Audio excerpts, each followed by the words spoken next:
Hi Year 1. We have a new story this week, and hopefully it's a story that's very familiar to you. It's Little Red Riding Hood. Now, Little Red Riding Hood is a traditional tale, and that means it's a really, really old story that's been passed down from family to family for a very, very long time. And there are lots of different versions of the Little Red Riding Hood, and you might have read some of them yourself. Before I start reading today, I have 3 new words to teach you. Now, just like we always do in class, when we hear those words, as I read, I want you to show me your thumbs up. So, the first word is this one. Why don't you have a go at reading it at home? So it's plan. Plan. So the first word is plan. The next word is here. Have a go at reading that for me. You might have spotted the O digraph in the middle of this word. So we've got cloak. Cloak. And the last one has got the R digraph in the middle there. Have a go at reading that one.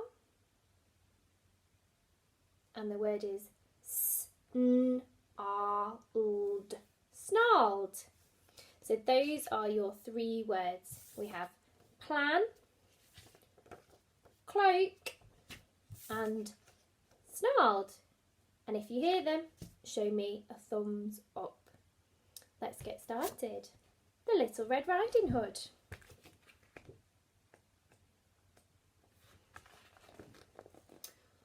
Once there was a little girl who loved to wear red.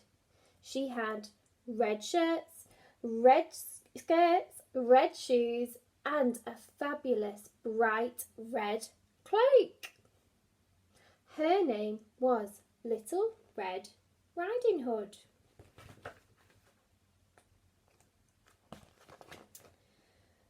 Early one morning, Little Red's mother packed up a basket. I have a very special job for you, she told Little Red Riding Hood. Granny is feeling poorly.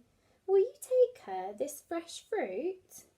Of course, cried Little Red, and she put on her favourite cloak and kissed her mother goodbye. Off she goes. It was a bright, sunny day, and Little Red skipped through the woods. Good morning, she called to the rabbits and the deer. I'm bringing Granny a special surprise. But someone was peeping from behind a tree.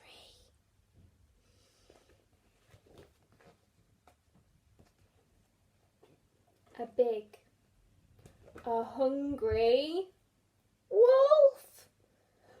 Good day, growled the wolf. What are you doing in the woods all alone? I'm taking this special basket of fruit to Granny, Little Red replied. Yuck, thought the wolf. He didn't like fruit. He liked to eat tasty little girls. So the wolf thought up a plan. A horrible, clever plan.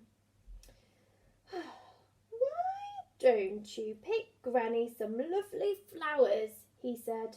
Oh, good idea, said Little Red. But she started gathering daisies, and the wolf raced down the path towards Granny's house.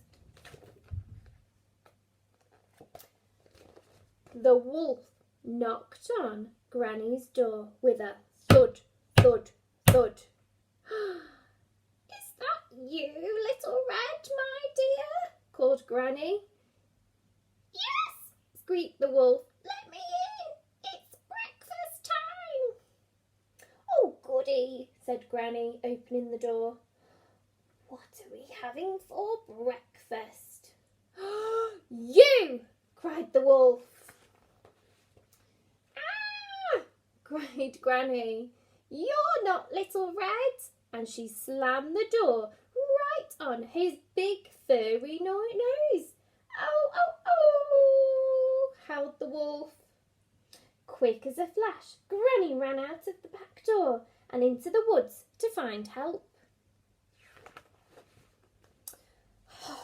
"Horrid old Granny," the wolf growled, rubbing his nose.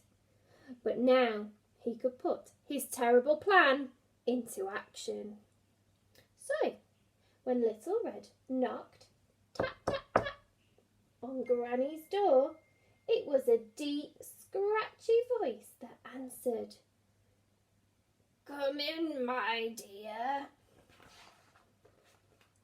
Little Red walked into Granny's bedroom and stopped in surprise.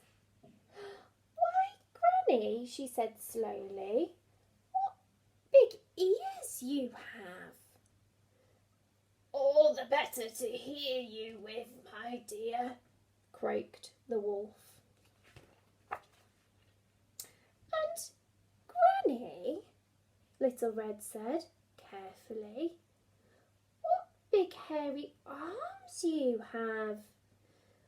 "All the better to hug you with, my dear," snarled the wolf. "But Granny," Little Red whispered, "what big teeth you have." "All the better to eat you with, my dear," snarled the wolf. He pounced at Little Red. Just at that moment, the door burst open.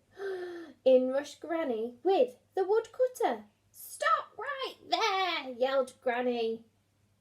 "Put her down!" bellowed the woodcutter, "or we'll chop you up and turn you into a birdhouse."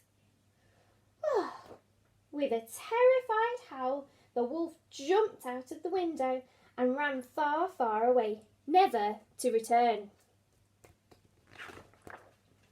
Little Red hugged Granny tight.